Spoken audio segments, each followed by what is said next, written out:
Ilang beses na bang naitapon yung ano niya? 2 beses na ano? Nagtaka kasi si doktor, bakit daw wala? Sinabi niyo ba? Hindi, wala kasi ako kanina. Lumabas. Po? Kaya tanong niya kung mga ilang ano daw, kung gaano daw kadami.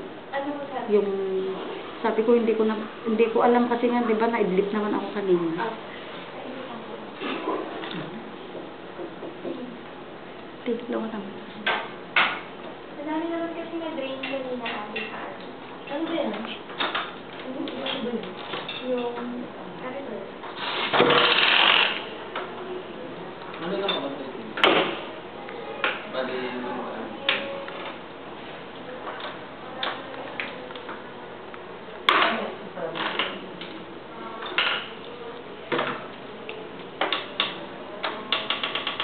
Isa-isa lang. nagkalang ni mabalik ang tiyan tuloy naman. Ako lang. Ay, yung ano, dapat isa lang talaga. Isa lang din pala. Isa lang. Hintayin nyo na lang